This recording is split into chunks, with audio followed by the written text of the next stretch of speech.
ñu ngi leen di nuyu di leen jaajëfal yéen ñi nga xamante ne nii yéenay suivre chaîne bi di Xalaat TV ñu leen di dalalaat ci seen nouvelle vidéo. Aujourd'hui, c'est que il est très important, il est plus utile pour lui de nous dominer culturellement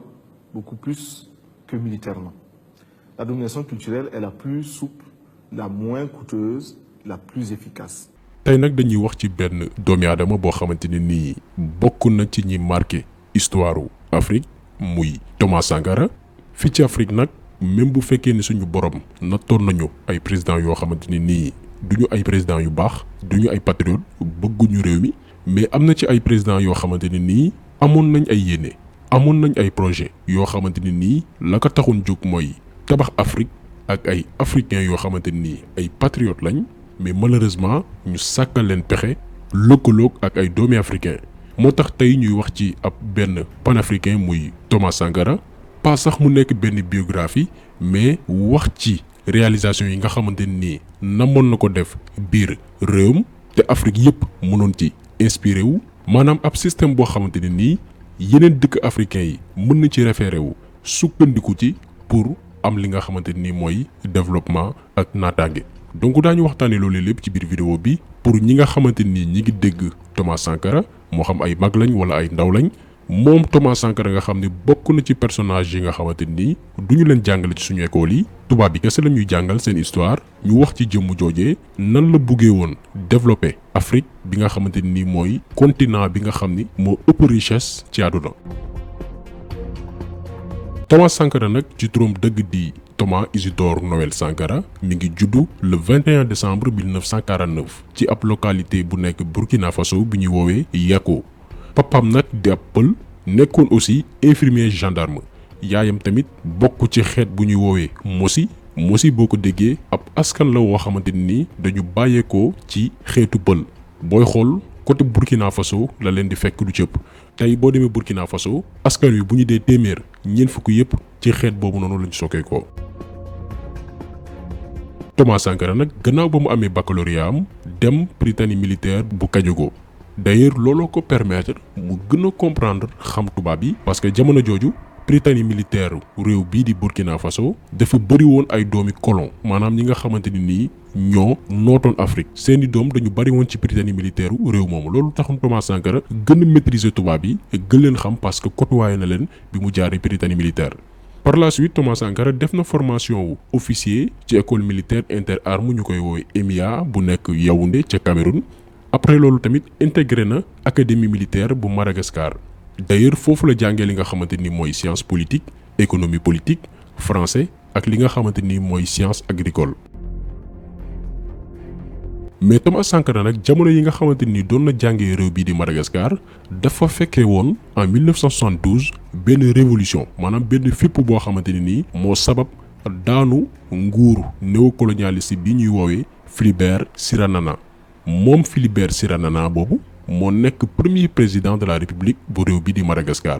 jamono bi révolution di am ci biir réew moomee bañ koy jëlee ci bopp nguur gi dafa fekkoon Thomas Sankara muy jàng. léegi nag moom Thomas Sankara bi mu dellusee ci réew bii di Haute-Volta en 1973 parce que Burkina Faso tuddul woon Burkina Faso mi ngi tuddoon Haute-Volta waxoon naa lañ ci benn vidéo ko tubaab yi bi ñu coloniser bi ñu nootee dañu jël dëkk bu ne wutal ko ab tur. ay Sénégal ay Mali ay Côte d'Ivoire tur yooyu yëpp tubaab yee ko créé ñoo ñu ko jox du ñun loo xamante ni ñoo ko créé suñu bopp. maintenant Thomas Sankara wala bokk na ci rare président africain yi nga xamante ni jëloon nañ seeni responsabilité soppi tur yi nga xamante ni tubaab yi ñoo leen ko tànnaloon wut weneen tur woo xamante ni dëppoo nag li nga xamante ni mooy aada réew ma loolu lépp daañ ci ñëw. léegi nag bi mu dellusee ca réew ma révolution bi nga xamante ni am na Madagascar inspiré ko parce que Burkina Faso jamono jooju régime néocolonialiste moo fa nekkoon maanaam tubaab bi ñooy wëy di monopoliser li nga xamante ni mooy dëkk ba teg fa loxo. ci noonee nag Thomas Sankara décidé def ca Burkina Faso li ñuy woowee révolution démocratique et populaire pas révolution boo xamante ni day rey askan wi di leen noot mais révolution boo xamante ni ay nitu armée bi ñoo koy jiite mais tamit askan wi da ciy bokk gis ci boppam ànd ceeg ñoom. lan la Thomas Sankara def en 1973 jamono jooju nga xamante ni mi ngi nekkoon sous-lieutenant dañ ko dénkoon li nga xamante ni mooy formation wu jeunes militaires yi maanaam militaires yi nga xamante ni dañu toll ci formation ñu dénk ko seen tàggat. Thomas Sankara décidé defal leen formation militaire boo xamante ni day dëppoog njàngale droit ak devoir citoyen maanaam tàggat leen ci jikko insiste tamit ci li nga xamante ni mooy formation politique ñi nga xamante ni ñooy soldats yi. parce que Thomas Sankara dafa daan faral di wax naan sans formation politique patriotique un militaire n'est qu'un criminel en puissance maanaam soldat bi buñ ko tàggatul ci wàllu patriotisme ak jëfin goo xamante ni méngoo naag bëgg sa réew soldat boobee du lenn lu dul ab nit bu safaanwu ci li nga xamante ni mooy askanam. ci noonee la former génération militaire bu consciente boo xamante ni seen mbëbët ak seen yéene ak seen liggéey du lenn lu dul défendre li nga xamante ni mooy intérêt réew ma. ba en 1974 Thomas Sankara wane waat li nga xamante ni mooy taxawaayam ci ab fitna goo xamante ni amoon na réew Mali mu bokkoon ci ñi interveniroon ci réew moomee. entre-temps jot na am grade li nga xamante ni mooy capitaine. par la suite la créé ab organisation ak yeneen officiers yu nekk ci l'armée bi pour xeex régime bi nga xamante ni moo nekkoon Burkina Faso muy régime néocolonialiste maanaam tubaab yi ñooy wëy di teg loxo ci réew ma. te en plus jamono jooju dafa amoon ay hommes politiques burkinabé yoo xamante ni ña nga woon ca réew ma gën a féeta mag ñoom ñi nga xamante ni ay ndaw lañ ñoom Thomas Sankara ak génération am defuñu jàng bu sori ñoom hommes politiques yi nga xam ne ñoo fa nekk ngànk pouvoir bi te itam lu leen neex lañ daan def ci li nga xamante ni mooy alalu réew ma.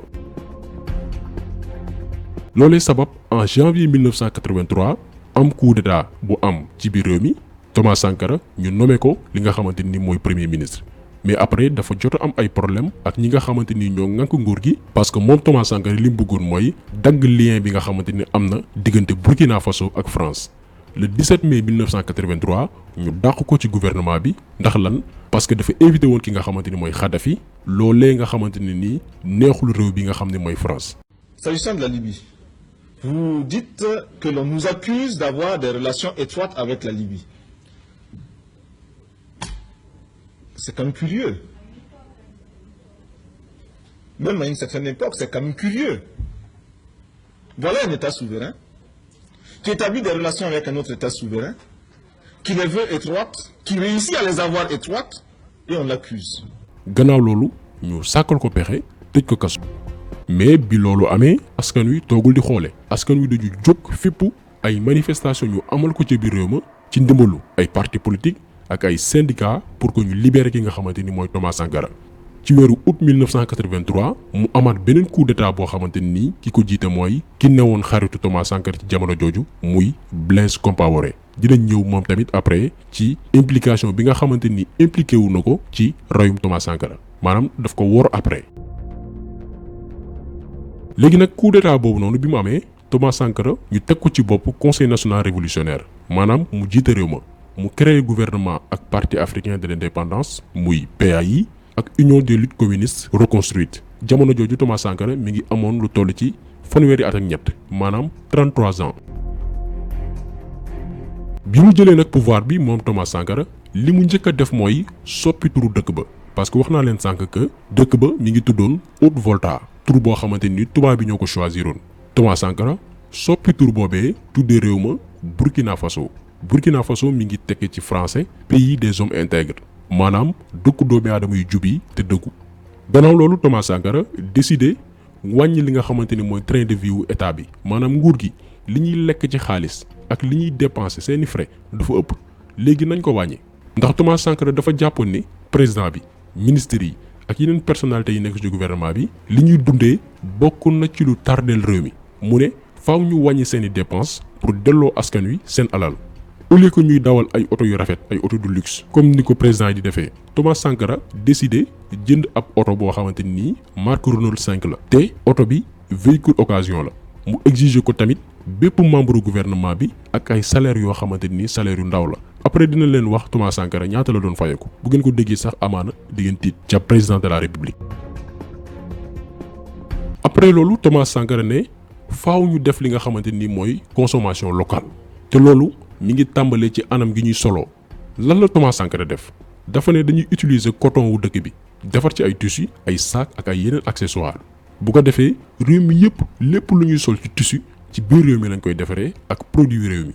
ensuite Thomas Sankara ne li ñuy dundee tamit ñun ñoo koy produiral suñu bopp dootul amati benn produit boo xamante ni bitim réew lay jógee ñëw fii askan wi di ko dundee te yéene bi daf ko dëggal parce que ci ñetti at kese Burkina Faso dafa nekk dëkk boo xamante ni dafa moom boppam ci wàllum dund lépp lu askan wi di dundee ci biir réew mi lañ koy bayee ci biir réew mi lañ koy produire.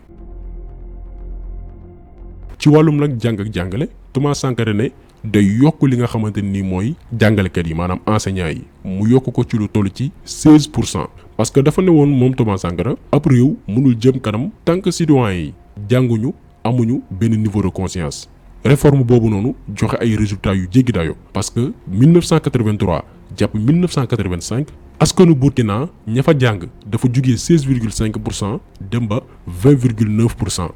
entre 1985 ba 1986 mu yegg ci 24%. réew mi nag commencé changer xar kanam parce que même baykat yi nga xamante ni jotuñu woon jàng mënuñu woon lire dañ leen doon proposer ay cours pour que ñuy xam enjeux économiques yi maanaam koom-koom réew mi ni muy doxee. te li gën a yéeme ci politique gu Thomas Sankara mooy dafa adapté woon idéologie Cheikh Anta Diop maanaam jàngale li nga xamante ni mooy làkk réew mi lu mat fukki làkk yoo xamante ni ñu ngi koy làkk biir Burkina Faso dañ ko intégré ci école yi pour gën a mën a former ndaw yi nga xamante ni ñooy jàng bu ko defee ñu gën a mën a jàng nit ñi ci li nga xamante ni mooy civisme ak li nga xamante ni mooy bëgg sa réew muy patriotisme hygiène wàllum cet lépp rek ngir tabax ay citoyen modèle ay nit yoo xamante ni dañuy bëgg réew mi tënku ci ay charte yoo xamante ni mooy tax réew mi jëm kanam.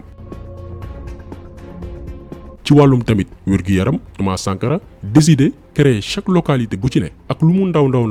am benn poste de santé maanaam nit ñi di faju te loolu nag pour que faj bi am yërmande bi war résultat yi nga xamante ni moom la ñuy xaar Thomas Sankara dafa am benn idée bu original naka la def dafa ne médecin bu ci nekk bépp agent de santé yow da ngay liggéey ci localité bi nga xamante ni fa nga sokkee ko maanaam fa nga juddoo fa nga màggee miin askan wi maanaam médecin bi moom nit ñi nga xam ne ñoom lay faj day nekk ay nit yoo xamante ni ñoo bokk même dëkkuwaay ñoo bokk même quartier ñoo fawandoo ñoo màggandoo ñoo bokk même ngëm-ngëm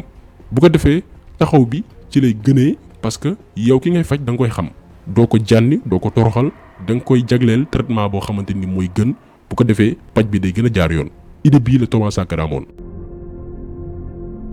ci wàllum financement tamit Thomas Sankara ne dootuñu lebati xaalis bitim réew bépp projet boo xamante ni namm nañ ko def ci biir réew mi askan wi ci boppam ñoo koy financé te alal jooju noonu benn caisse de solidarité bu ñuy teg moo koy gérer. financement bi nag naka lay demee bépp doomi Burkina Faso da ngay cotiser at bu yàlla sàkk 800 francs maanaam téeméer ak juróom benn fukki dërëm xam ngeen ni 800 francs du dara daanaka somme bu symbolique la mais bu dee ni ay millions ngi doomi aadama cotiser nañ alal ju bari la léegi nag alal jooju la Thomas Sankara ne mooy financer yenn projets yi taxaw itam askan wi nga xamante ni soxla nañu ndimbal.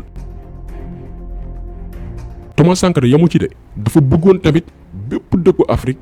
def même chose maanaam financer say projet bopp ak sa askan pour bañ a dépendre ci tubaab yi ndax alal gi ñu leen di lebal. demoon na sax ba engagé benn combat contre dette yi nga xamante ni dëkk africain yi amal nañ ko organisation yi nga xam ne ñooy financer réew yi. le 29 juillet 1987 ci sommet bu Union africaine Thomas Sankara dafa taxaw def ab discours di sàkku ci bépp président africain ñu boole suñu doole pour que ñu bañ a fay dette maanaam bor yi nga xamante ni amal nañ ko bailleurs yi. Ce sont les mêmes qui géraient nos États et nos économies. Ce sont les colonisateurs qui endettaient l'Afrique auprès des bailleurs de fonds, leurs frères et cousins. Nous étions étrangers à cette dette. Nous ne pouvions donc pas la payer. ci vidéo bi Thomas Sankara di xam la ni dette yi nga xamante ne nii dëkk africain yi ameel nañ ko organisation internationale de financement yi muy bor yi du lenn lu dul njeexitalu noot gi ñu tubaab bi nootoon parce que tubaab bi ci boppam ñoo ñu contraindre pour que ñu leb yooyee bor donc ñoom ñoo ko war a fay. Thomas Sankara di xam ne itam ci vidéo bi que Afrique bu wëyee di fay yële bor ay fukki at ci kanam dañuy wëy di dee ci li nga xamante ni mooy pauvreté maanaam ñàkk. discours bi sax Thomas Sankara mi ngi ko jeexalee woon ci di xam ne ni bu fekkee ni Burkina Faso kese moo nar a jël bi leen ndogal maanaam lànk ni du fay bor yi nga xamante ni amal nañ ko organisation internationale yi ñoom seen réew dootuñu teewati ci li nga xamante ni mooy conférence bi Union africaine. waaye nag Thomas Sankara gannaaw bu mu teniree discours boobu noonu ca la tàmbalee am ay problème parce que mi ngi def discours bi le 29 juillet 1987 ñaari weer ak xaaj dañ ci teg muy 15 octobre 1987 ñu ray ko te biñ koy rey mi ngi amoon 37 ans maanaam fanweeri at ak juróom-ñaar rayam nag umpul kenn France moo ko rey parce que xam nañ ni dootuñ neexleeti Burkina Faso tant que Thomas Sankara mi ngi nekk ci bopp réew mi. France moo complot xaritu benn bakkanam muy Blaise Compaoré organise ab coup d'état rey ki nga xamante ni mooy Thomas Sankara. Jacques Chirac bi nga xamante ni moo dee fan yi ci ginnaaw yenn sénégalais yi sax doon ko màggal ndax ñàkk a xam parce que réew mi dafa bari ñoo xamante ni xamuñ moom Jacques Chirac ak François Mitterrand ñoo ngémboon Blaise Compaoré pour que mu rey xaritu benn bakkanam muy Thomas Sankara.